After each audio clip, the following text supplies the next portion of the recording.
Our final presenter of the day is Josh Squires, who currently serves as Chief Learning Officer at Docebo. Let's welcome Josh Squires. Josh. Hey, guys. All right. We're now faced with a very unique challenge. Things are changing, right? And they're changing fast. People are changing. The learner is changing. The dynamics of learning is changing and getting more complex. We need to develop a culture of learning within our own organizations that's less tool-driven, but more process-driven and more understanding the dynamics and the psychology of our learners. We all know some of these kind of big unicorn companies that fully adopt a culture of learning. The Googles, the Facebooks, the Amazons, the LinkedIns. Making knowledge accessible to your teams allows for your teams to grow organically. It allows for them to grow at the pace and at the speed they want. Questions should be rewarded. We should engage with questions. We want more questions. We want people asking us stuff. So we don't want to punish people for asking questions. And more importantly, and I think this is the most important thing, is building a culture of answering, building a culture of helping, right? So making sure that every single team member in the organization helps, answers questions, takes time out of their day to coach, mentor, to work with others. The organizations that are top performers are 5 times more likely to have a culture of learning, right? So top performing organizations are hugely investing in making sure that their learning organization is embedded as part of a critical element within the organization itself. They're 3 times more likely to use learning culture as a recruiting tool.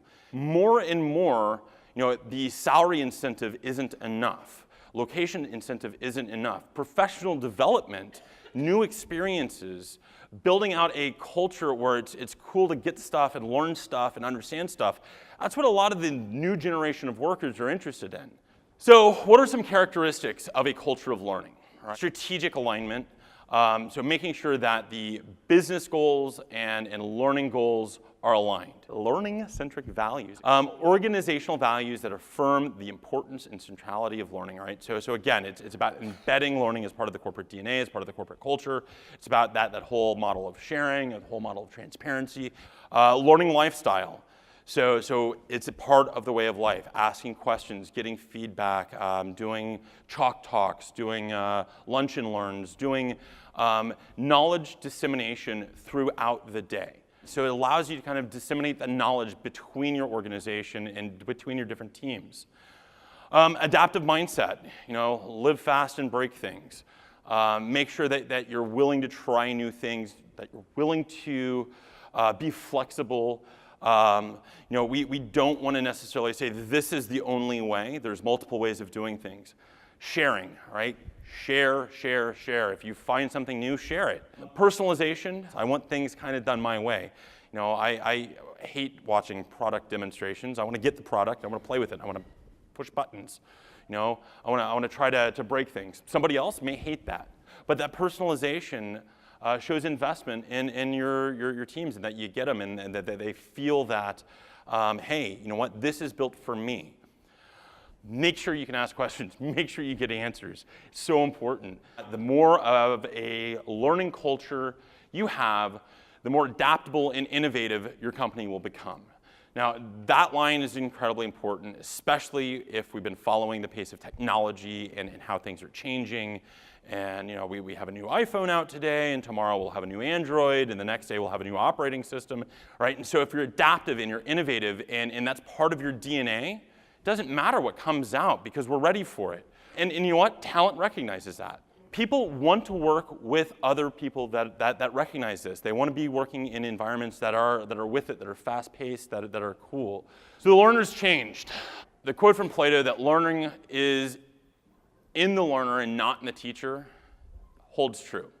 You have to be able to go out and find information and understand how to process that information. Right? Now, whether you do that socially, whether you do that individually, whether you do that as part of a community, public library, wherever it is on the internet, building an organizational culture where we've got information siloed, where it's hidden, where I can't find things is tough. That's not what I'm used to. Right? If I have a question, I Google it. Right? And I get an answer in 3 seconds. I pick up my phone, boop, boop, boop, boop, done. But within a lot of organizations, I don't know, and I don't know who to ask.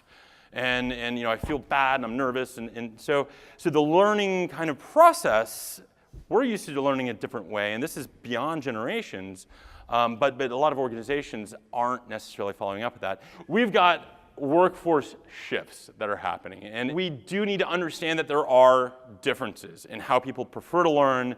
And if you look at the millennials, this group, this generation is raised with Google. I mean, they can find anything.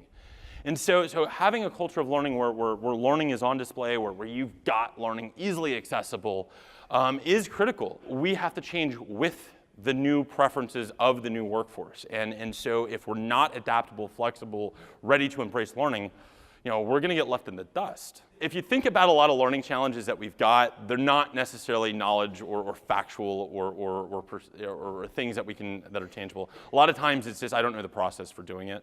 And so building out learning programs that have strong processes that take into account the different learning modalities of your audience. Try to do your best to make sure that these processes kind of foster this sense of community, sense of growth, transparency. There's an email that Elon Musk sent out to his team. He's saying that his organization's flat. If you have a question that is related to a business problem or business need, don't follow the chain of command, just get the question solved. Right? So don't talk to your manager, who then talks to their manager, who then talks to the SVP, who then talks to the VP. Solve the problem. All right? You have permission to email me. It does come into technology, and there's technologies that help facilitate it. These are all kind of technologies that kind of facilitate this kind of communication and idea of sharing, an idea of actually looking things up, searching for, hunting for information. People, process, and technology. So you've got to have the team. You got to have the processes in place, and you need the tech to do it. The tech could be a pencil and paper, could be a whiteboard, it could be a learning management system, it could be Google, it could be whatever. Point is, though, that we've got to have kind of these things in place, these systems in place. We've got to know our audience. We've got to embrace them. Starting any new organization and having people kind of come on board and say, hey, here's where we can find answers. Here's where we can ask questions. We may not have the answer, but we'll help you find out. That's an empowering kind of start of a career. Thanks, Josh. Thanks.